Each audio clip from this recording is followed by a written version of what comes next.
ಅಡುಗೆ ಚಾನಲ್ಗೆ ಸ್ವಾಗತ. ಇಡ್ಲಿ ಮಾಡ್ತೀವಿ, ಕೆಲವು ಸರಿ ಅಳತೆ ಗೊತ್ತಾಗಲ್ಲ, ಸ್ವಲ್ಪ ಉಳಿದು ಬಿಡುತ್ತೆ. ಅದನ್ನು ಏನು ಮಾಡ್ಬೋದು ಅಂತ ನಾನು ಇಲ್ಲಿ ನಿಮಗೆ ತೋರಿಸ್ಕೊಡ್ತೀನಿ. 2 ಇಡ್ಲಿ ತಗೊಂಡಿದ್ದೀನಿ, ಪುಡಿ ಮಾಡಿದ್ದೀನಿ ಕೈಯಲ್ಲಿ ಸಣ್ಣ. 1 ಕ್ಯಾರೆಟ್ ತುರಿದಿದ್ದೀನಿ, 2 ಈರುಳ್ಳಿ ಹೆಚ್ಚಿಕೊಂಡಿದ್ದೀನಿ, 1 ದೊಣ್ಣೆಮೆಣಸು ಹೆಚ್ಚಿದ್ದೀನಿ, ಕೊತ್ತಂಬರಿ ಸೊಪ್ಪಿದೆ, ಕೊಬ್ಬರಿ ಎಣ್ಣೆ ಹಾಕ್ತೀನಿ ಬಾಣಲಿಗೆ, ಚಿಟಿಕೆ ಹಿಂಗೆ ಹಾಕ್ತೀನಿ,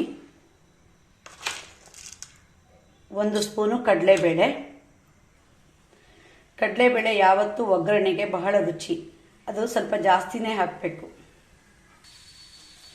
1 ಸ್ಪೂನ್ ಉದ್ದಿನಬೇಳೆ, ಅರ್ಧ ಸ್ಪೂನು ಸಾಸಿವೆ ಹಾಕಿದ್ದೀನಿ, 1/2 ಸ್ಪೂನು ಜೀರಿಗೆ ಮೆಣಸಿನ್ಕಾಯಿ ಪೌಡ್ರು.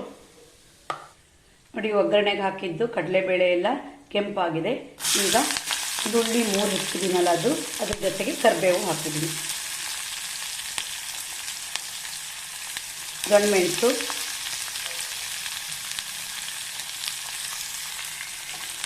ಈಗ ಸ್ವಲ್ಪ ಫ್ರೈ ಮಾಡಬೇಕು, ಚೆನ್ನಾಗಿ ಬಾಡಬೇಕು ಅದು.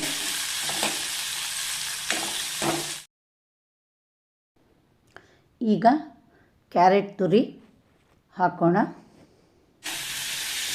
ಚೆನ್ನಾಗಿ ಫ್ರೈ ಆಗಬೇಕು.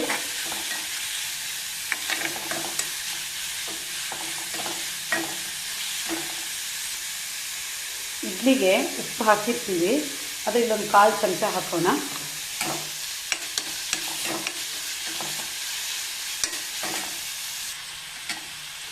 ಒಂದು ಸ್ಪೂನು ಸಕ್ಕರೆ, ಚೆನ್ನಾಗಿ ಬಾಟಿ. ಇನ್ನು ಆಡಿದೆ, ಒಗ್ಗರಣೆಗೆ ಹಾಕಿದ್ದೆಲ್ಲ. ಈಗ ಇದನ್ನು ಪುಡಿ ಮಾಡಿದ್ದೀವಲ್ಲ ಇಡ್ಲಿನ, ಅದನ್ನು ಹಾಕ್ಕೊಂಡು ಈಗ ಒಗ್ಗರಣೆಗೆ ಹಾಕಿದ್ದೀನಲ್ಲ, ಇದನ್ನು ಚೆನ್ನಾಗಿ ಹೀಗೆ ಪುಡಿ ಮಾಡೋಣ. ಇನ್ನೊಂದು ಸ್ವಲ್ಪ ಪುಡಿ ಆಗಬೇಕದು, ಕೈಯಲ್ಲಿ ಪುಡಿ ಮಾಡಿ ಸಾಕಾಗಿಲ್ಲ. ಎಲ್ಲ ಮಿಕ್ಸ್ ಆಗುತ್ತೆ, ತರಕಾರಿ, ಖಾರ, ಉಪ್ಪು ಎಲ್ಲವೂ.